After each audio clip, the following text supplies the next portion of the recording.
शुरू करें, काम पे बात पे आते हैं सीधा कि यार तुम्हारा सिलेबस क्या क्या है, सिलेबस कैसे डिवाइड किया गया 10th क्लास के सिलेबस पे स्पेशली। तो क्या है तुम्हारा कि पूरा का पूरा 10th क्लास का सिलेबस दो पार्ट्स में कहते हैं इसको बाइफर्केट कर दिया गया, दो पार्ट्स में तोड़ दिया गया। जैसे कि आज से ना 5-6 साल पहले हुआ करता था, 5 साल पहले हुआ करता था, क्या क्या होता था पहले, पता नहीं कितने बच्चे हैं उस साल उस टाइम के, लेकिन जो स्कूल में पेपर होते थे ना वो दो टर्म में होते थे, एक फर्स्ट टर्म में और एक सेकंड टर्म में। फर्स्ट टर्म में सिलेबस का कुछ पार्ट आता था, सेकंड टर्म में भी सिलेबस का कुछ पार्ट आता था, ऐसा पहले होता था और ऐसा अब उसको दोबारा से कंटिन्यू कर दिया गया है। क्योंकि बीच में पता है क्या होता है, बीच में ना 10th में ना बोर्ड आ गया था, ठीक है ना, 10th में बोर्ड आ गया था और वो बोर्ड तो अभी भी है। तो बोर्ड आने की वजह से हुआ पता है क्या, कि यार 9th में और 10th में दोनों का ही सिलेबस इकट्ठे पढ़ाने लग गए। इकट्ठे पढ़ाने का मतलब क्या, एक ही साथ पढ़ाया जाएगा और एंड वाले रिजल्ट में यानी कि एंड में जो पेपर होता था फरवरी या फिर मार्च में, एक ही साथ उसको डिलीवर कर देते थे कि पूरे साल पढ़ाया और एक ही साथ सारा सिलेबस तुम्हारे ऊपर थोप दिया कि लो बेटा पढ़ो और वहां पे जाकर के कर करके आओ। लेकिन इस बार थोड़ा सा मतलब बच्चों के लिए थोड़ा रिलैक्सेशन दे दिया गया है कि पूरा का पूरा जो चैप्टर है, पूरा का पूरा जो सिलेबस है उसको बाइफर्केट कर दिया गया, दो पार्ट्स में डिवाइड कर दिया गया है। कौन कौन से दो पार्ट में डिवाइड कर दिया गया, तो पूरे सिलेबस को टर्म वन और टर्म टू में डिवाइड कर दिया गया, टर्म फर्स्ट और टर्म सेकंड में डिवाइड कर दिया गया, समझे।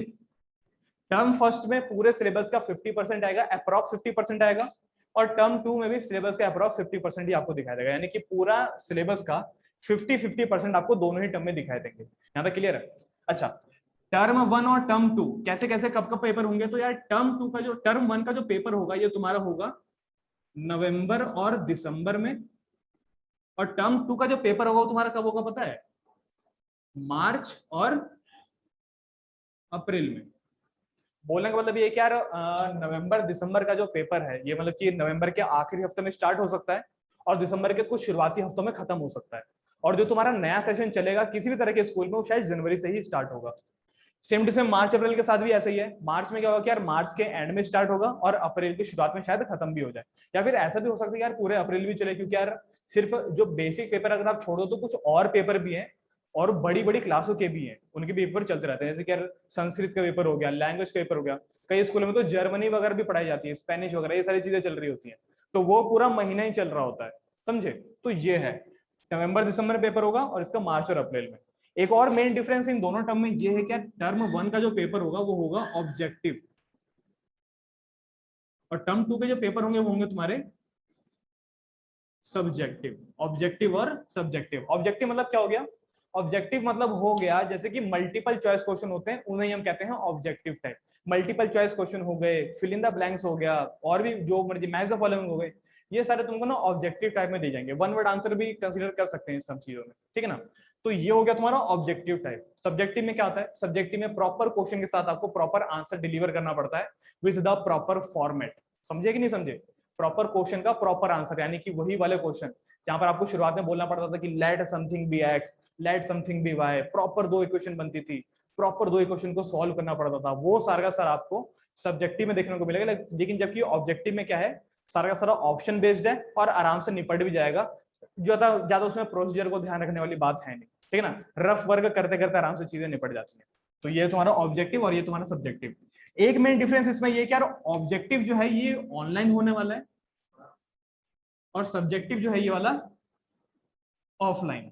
लेकिन हाँ, सरकार ने ये भी बताई, वो सरकार कह रहा हूँ सीबीएसई ने ये भी बात कही है कि अगर सिचुएशन अच्छी हो जाती है तो ये ऑब्जेक्टिव भी हम ऑफलाइन लेंगे और स्कूल में लेंगे, और अगर सिचुएशन खराब हो जाती है तो ये सब्जेक्टिव है ना जो ऑफलाइन लिया जा रहा था ये भी ऑनलाइन होगा, और इस सब्जेक्टिव को चेंज करके ऑब्जेक्टिव में बदल दिया जाएगा, समझे कि नहीं समझे।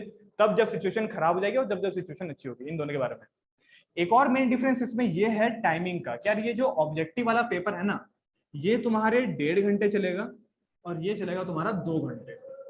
ये 1.5 घंटे का पेपर होगा तुम्हारा फुल और ये 2 घंटे का पेपर होगा, ठीक है ना। और मेरे ख्याल से शायद जायज ही टाइम है, क्योंकि यार दोनों में क्योंकि सिलेबस डिवाइड कर दिया गया है तो आराम से मेरे ख्याल से पढ़ने में भी आसानी होगी, और मेरे ख्याल से जितना टाइम दिया गया वो भी वैलिड ही है, ठीक है ना। या फिर हो सकता है कि फ्यूचर में अगर टाइम चेंज कर दे तो उसकी कोई गारंटी दी नहीं जा सकती, लेकिन अभी के लिए जितना इन्फॉर्मेशन सीबीएसई के ब्रोशर में लिखा था मैंने बता दिया। क्लियर हुआ यहाँ तक का।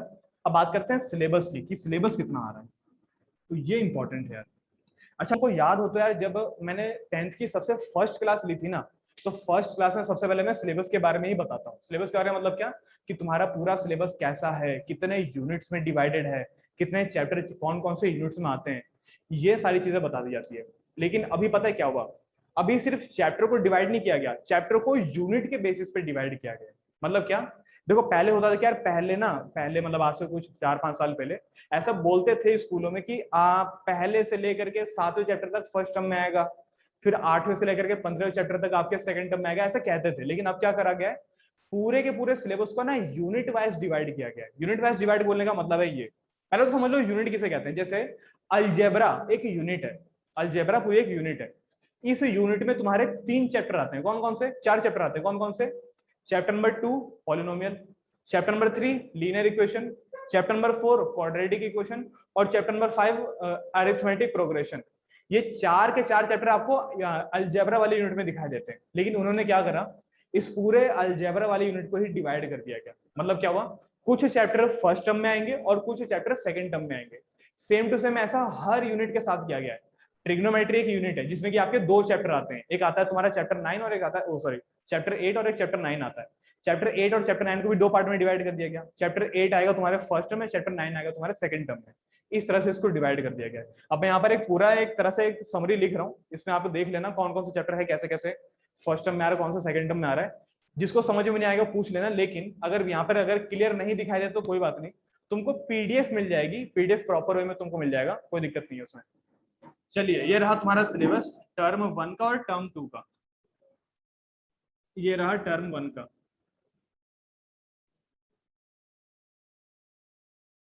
टर्म 2 का।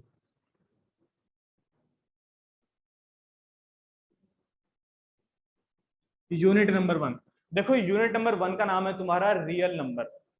यूनिट नंबर 1 का नाम है तुम्हारा रियल नंबर, और इसमें बस एक ही चैप्टर इंक्लूडेड है, चैप्टर नंबर 1, और वो भी तुम्हारे फर्स्ट टर्म में ही आ रहा है, सेकंड टर्म में कुछ नहीं आएगा। सेकंड टर्म में यूनिट नंबर 1 से कुछ भी नहीं आने वाला। यूनिट नंबर 1 में सिर्फ एक ही चैप्टर था, चैप्टर नंबर 1, ठीक है ना। यूनिट नंबर 1 में सिर्फ एक ही चैप्टर था तुम्हारा, चैप्टर नंबर 1, वो भी तुम्हारे फर्स्ट टर्म में आ गया। अब सेकंड टर्म में आने के लिए है नहीं, इसी चैप्टर को रिपीट तो नहीं कर सकते, इसलिए चैप्टर नंबर सेकंड टर्म में चैप्टर 1 से रिलेटेड कुछ भी नहीं आएगा। चैप्टर 1 में ही मतलब जो भी पढ़ना है चैप्टर 1 में ही पढ़ लेना। इसके बाद आता है तुम्हारा यूनिट नंबर 2। यूनिट नंबर 2 का नाम है अलजेब्रा, इंपॉर्टेंट है। यूनिट नंबर 2 का नाम है अलजेब्रा। अलजेब्रा में कुल मिलाकर के अगर वैसे देखा जाए, अगर सिचुएशनली देखा जाए, तो अलजेब्रा में देखो इतने चैप्टर हैं, कौन कौन से, इसमें आता है चैप्टर 2, चैप्टर 3, चैप्टर 4, चैप्टर 5। ये 4 चैप्टर आते हैं तुम्हारे अलजेब्रा में। लेकिन उन्होंने क्या करा, सिलेबस में इस यूनिट को डिवाइड कर दिया गया। डिवाइड कैसे करा, कि पहले 2 चैप्टर 2 और 3 फर्स्ट टर्म में दिखाई देंगे, और बाकी के 2 चैप्टर यानी कि चैप्टर नंबर 4 और चैप्टर नंबर 5 ये कब दिखाई देगा तुमको, सेकंड टर्म में। चैप्टर नंबर 2 और 3 तुम्हारे हैं पॉलिनोमियल और लीनियर इक्वेशन। चैप्टर नंबर 4 और 5 है तुम्हारा क्वाड्रेटिक इक्वेशन और अरिथमेटिक प्रोग्रेशन, अगर तुमको याद हो तो, ठीक है यहाँ तक का। तो ये है। इसके बाद आता है तुम्हारा unit number 3 coordinate geometry. Coordinate geometry ये है तुम्हारा यूनिट नंबर 3, ठीक ना, थोड़ा राइटिंग देख लेना। ये है तुम्हारा यूनिट नंबर 3। कब आता है ये वाला, तो ये आता है तुम्हारा chapter number 6, sorry chapter number 7। Coordinate geometry आता है तुम्हारे चैप्टर नंबर 7 में। और यार कमाल की बात ये है कि यार जैसे कि यूनिट नंबर 1 है, इसमें चैप्टर 1 आता था, सिर्फ एक ही चैप्टर आता था यूनिट नंबर 1 में। कोऑर्डिनेट ज्योमेट्री में भी एक ही चैप्टर आता है, चैप्टर नंबर 7, और वो भी टर्म 1 में आ गया। यानी कि कोऑर्डिनेट ज्योमेट्री से सेकंड टर्म में कुछ भी नहीं आने वाला, ठीक है। अच्छा, इसके बाद आता है तुम्हारा ज्योमेट्री, और जो कि यार मेरा पर्सनल फेवरेट है, और ये अच्छे खासे आपको नंबर दिला सकता है। ज्योमेट्री, ज्योमेट्री मतलब क्या, ज्योमेट्री जिसमें कि आपको ट्रायंगल के बारे में पढ़ने को मिलता है, ठीक है ना, ट्रायंगल के बारे में, फिर क्या कहते हैं कंस्ट्रक्शन के बारे में, सर्कल के बारे में, ये सारी की सारी चीज आती है तुम्हारे ज्योमेट्री वाले सेक्शन में, ठीक है ना। ज्योमेट्री वाले में आते हैं तुम्हारे ये कुछ chapter, chapter number 6, chapter number 11 और चैप्टर नंबर 10। ये कुछ चैप्टर हैं जो कि आपको देखने को मिलेंगे यूनिट नंबर 4 में, ठीक है ना, यूनिट नंबर 4 में यानी कि ज्योमेट्री में। इसको भी डिवाइड किया गया है। कैसे डिवाइड करा गया इसको, चैप्टर नंबर 10 और चैप्टर नंबर 11 चैप्टर नंबर 10 और चैप्टर नंबर 11 ये देखने को मिलेगा तुमको सेकंड टर्म में। चैप्टर नंबर 6 सिर्फ फर्स्ट टर्म में ही आएगा तुम्हारा। क्लियर हुआ यहाँ तक का? इसके बाद आता है एक और इंपॉर्टेंट चैप्टर, ट्रिगोनोमेट्री। ट्रिगोनोमेट्री या तो तुम्हारा यूनिट नंबर 5 में। ट्रिग्नोमेट्री में देखो दो चैप्टर इंक्लूडेड है, एक है तुम्हारा चैप्टर नंबर 8 और एक चैप्टर नंबर 9। चैप्टर नंबर 8 और 9 इसको डिवाइड कर दिया गया। चैप्टर नंबर 8 आएगा तुम्हारे फर्स्ट टर्म में और चैप्टर नंबर 9 आएगा तुम्हारे सेकंड टर्म में। अच्छा, ये जो यूनिट है ना ट्रिग्नोमेट्री, ये दो पार्ट्स में डिवाइडेड है, दो दो चैप्टर आते हैं इसमें। कौन कौन से? एक आता है चैप्टर नंबर 8। चैप्टर नंबर 8 का नाम है इंट्रोडक्शन टू ट्रिग्नोमेट्री। हालांकि ट्रिग्नोमेट्री टॉपिक तुम्हारे लिए बिल्कुल नया टॉपिक होने वाला है, तुमने अभी तक पढ़ा नहीं होगा इसमें। 9th क्लास में तो बिल्कुल भी नहीं पढ़ाया जाता है इसके बारे में। 10th क्लास में एक बिल्कुल नया चैप्टर है। प्लीज जब आप ट्रिग्नोमेट्री पढ़ो या फिर जब मैं पढ़ा रहा हूँ उसको, प्लीज इसको अच्छे से पढ़ना, क्योंकि यार इसी से लिंक्ड चैप्टर है ये वाला चैप्टर नंबर 9। अगर आपको चैप्टर नंबर 8 समझ में नहीं आया तो यार आपको चैप्टर नंबर 9 कभी समझ में नहीं आने वाला। दोनों आपस में लिंक्ड चैप्टर और दोनों इंपॉर्टेंट चैप्टर भी है। रीजन इसके पीछे क्या है कि यार चैप्टर नंबर ये जो 10th क्लास में जो चैप्टर नंबर आपको 8 और 9 पढ़ने को मिल रहा है, यही सेम टू सेम चैप्टर आपको 11वीं और 12वीं में भी पढ़ने को मिलता है, लेकिन अपडेटेड वर्जन के साथ। इनके भाई बहन आ जाते हैं भाई वहां पे, समझे, तगड़े वाले वो भी। हाँ ओ भाई, परिवार है इनके। इसके बाद आता है तुम्हारा मेंसुरेशन। मेंसुरेशन माप लेना, ठीक है ना। मेंसुरेशन में क्या होता है? मेंसुरेशन में हम किसी की हाइट नापते हैं, किसी की विड्थ नापते हैं, किसी की लेंथ नापते हैं, किसी का एरिया नाप रहे होते हैं, किसी की वॉल्यूम नाप रहे होते हैं, होता है ना ये सारा। ये हमने 9th क्लास में भी पढ़ा हुआ है कि find that area, find that area, find the length, find the surface area, find the perimeter. ये सारी की सारी चीजें आती है तुम्हारे मेंसुरेशन यूनिट में। और मेंसुरेशन यूनिट में सिर्फ 2 ही चैप्टर हैं तुम्हारे। कौन कौन से 2 चैप्टर हैं तुम्हारे? एक है तुम्हारा चैप्टर नंबर 12 और एक है चैप्टर नंबर 13। इसको भी बाइफरकेट किया गया, कैसे करके? चैप्टर 12 इसी बार आएगा, चैप्टर 2 और चैप्टर नंबर 13 आएगा तुम्हारे सेकंड टर्म में। इंपॉर्टेंट है ये वाला, ठीक है। तो मतलब हर बार अगर आप देखो तो इन्होंने परफेक्टली बैलेंस ही किया है, पहले वाले चैप्टर और ये कोऑर्डिनेट ज्योमेट्री को छोड़ करके। अच्छा, मेंसुरेशन के बाद आता है तुम्हारा stats and probability. Stats and probability में 2 चैप्टर आते हैं तुम्हारे, एक आता है चैप्टर 14 और एक आता है 15। 14 पहली बारी में आ जाएगा, 15 आएगा दूसरी बार में। ये रहा तुम्हारा पूरा का पूरा सिलेबस फर्स्ट टर्म से रिलेटेड और ये सेकंड टर्म से रिलेटेड। हालांकि अगर आप ध्यान से देखो तो फर्स्ट टर्म में शायद थोड़ा ज्यादा ही चैप्टर दिया गया तुमको, और ये तुमको नवंबर दिसंबर तक खत्म भी करना है, ठीक है। तो ऐसा कोई बड़ी बात नहीं है। टर्म 1 में थोड़े आसान चैप्टर ही है, ठीक है ना। टर्म 2 में थोड़ा सा ऐसा है कि यार पिछले वाले से थोड़ा लिंक्ड चैप्टर है। अगर आपने पिछले वाला पढ़ा है तो आपको टर्म टर्म आराम से समझ में आ जाएगा। इस तरह से बनाया गया। मार्किंग स्कीम के बारे में, क्या नंबर कैसे मिलेंगे? देखो वैसे तो मैं तुमको ये यूनिट वाइज ही बता सकता हूँ, ठीक है ना। चलो यूनिट वाइज ही बता देते हैं। पहले बात करते हैं फर्स्ट टर्म की। फर्स्ट टर्म के बारे में बात करते हैं और यूनिट वाइज ही बात कर लेते हैं। देखो इनकी मार्किंग स्कीम देख रहे हैं क्या, ये नंबर कैसे दिए जाएंगे तुमको। तो सबसे पहला है तुम्हारा ये टर्म 1। टर्म 1 में क्या क्या आएगा तुम्हारा? अलजेब्रा। ध्यान से देखना बच्चों, तो ये कुछ ऐसा है, कहाँ गया ये वाला 10th क्लास। नंबर सिस्टम या फिर अलजेब्रा, ओ ये रियल नंबर, ये आएगा तुम्हारा 6 नंबर का। रियल नंबर 6 नंबर का। अलजेब्रा है 10 नंबर की, और कोऑर्डिनेट ज्योमेट्री है तुम्हारे 6 नंबर का। जियोमेट्री है तुम्हारी 6 नंबर की 5, ये है 4 और ये है 3 नंबर का। टोटल करोगे तो पता है कितना आएगा? 40 नंबर टोटल। अगर आप इन सबको पढ़ लेते तो ये आपके 40 नंबर के बराबर ही। अब समझो क्या, समझो ये टोटल मिला करके 40 नंबर का है, लेकिन जो टर्म 1 है ना, कसम से बताऊं तो ये 50 नंबर का है। टर्म 1 जो है वो 50 नंबर का है। तो 40 नंबर तो यहां से मिल गए हमको चैप्टर को पढ़ पढ़ के। अगर वो भी अच्छे से पढ़े तो अगर सब में से फुल नंबर आ गए तो यहाँ से तो हम 40 नंबर एक्वायर कर लेंगे। तो यार बाकी के 10 नंबर कहाँ से मिलेंगे? एकदम सही, बाकी के 10 नंबर मिलेंगे आपको स्कूल से। और स्कूल से भी कैसे मिलेंगे तो ध्यान समझना। स्कूल में होते हैं तुम्हारे इंटरनल असेसमेंट्स। इंटरनल असेसमेंट का मतलब क्या होता है? प्रोजेक्ट फाइल दे दिया कुछ बनाने के लिए, या फिर यूनिट टेस्ट होते हैं, पीरियोडिक टेस्ट होते हैं। ये जितने भी तुम्हारे टेस्ट होते हैं, जितने भी तुम्हारे फाइल बनाई जाती है, या जितने भी तुम्हारा प्रोजेक्ट वगैरह दिया जाता है, ये तुम्हारा इंटरनल असेसमेंट के बेसिस पे होता है। यानी कि अगर आप देखा जाए तो टर्म 1 का 40 नंबर का हिस्सा वो तो तुम्हारे हाथ में है, लेकिन जो 10 नंबर है वो तुम्हारे हाथ में भी है और टीचर के भी हाथ में। कैसे करके?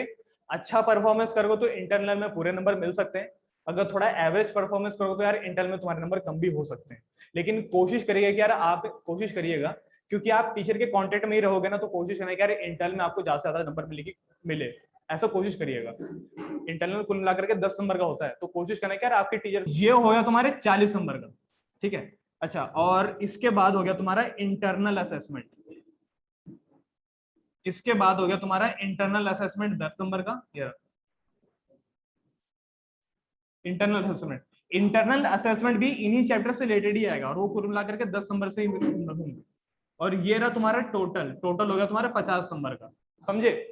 तो 50 नंबर तुम्हारे टर्म 1 से और 50 नंबर तुम्हारे टर्म 2 से, दोनों मिलाकर के तुम्हारे 100 नंबर का मार्क्स, 100 नंबर का पेपर आएगा। यहाँ पे क्लियर है। और अगर थोड़ा और इसको सही से देखो और थोड़ा सा इसको डिटेल में देखो ना, पता क्या होगा, 40 नंबर सिलेबस के, ठीक है ना, टर्म 1 में, टर्म 2 में भी ऐसा ही है, 40 नंबर सिलेबस के ही मिलेंगे और बाकी का 10 नंबर टीचर के हाथ में। यानी कि देखा जाए तो 20 नंबर टीचर के हाथ में, 80 नंबर तुम्हारे खुद के हाथ में। अगर अच्छे से मेहनत करोगे तो यार 80 नंबर के काफी करीब आप पहुंच सकते हो, और अगर टीचर ने अच्छे से मेहनत करी तो यार वो भी 20 नंबर के काफी करीब पहुंच सकता है। दोनों को मिला दो तो आप 100 नंबर के करीब में अच्छा आसाम से पहुंच सकते हो, ठीक है। तो अपनी तरफ से अच्छी मेहनत करना यार, अपनी तरफ से ये जो जितने भी तुम्हारे 80 नंबर का जो पेपर आएगा उसको कैप्चर करने की कोशिश करना, कोशिश करना कि यार पूरे 80 नंबर तुम्हारे हाथ में आए, या फिर 80 नंबर ना भी आ पाए तो कोशिश करना कि यार उसके लगभग लगभग पास में ही आप रहो। यहाँ पे क्लियर है। और बाकी टीचरों से बना करके रखो, टीचर जो होमवर्क देते हैं उसको क्लियर करो, जो टेस्ट देते हैं उसको कंप्लीट करते रहो, जो असाइनमेंट देते हैं उसको पूरा करते रहो, मतलब टीचरों की सुनो, बेसिकली इतना मतलब है ये, ठीक है। तो कुल मिलाकर के 100 नंबर का पेपर है, 50-50 दोनों में, लेकिन तुम्हारे हाथ में 80 नंबर ही है, बाकी 20 नंबर टीचरों के हाथ में। कुछ और पूछना है किसी को तो पूछ सकते हो। हाँ, होमवर्क नहीं किया तो बिल्कुल मार्क्स कटेंगे तुम्हारे टीचर के हेल्प से, मतलब जो भी ये करेंगे वो।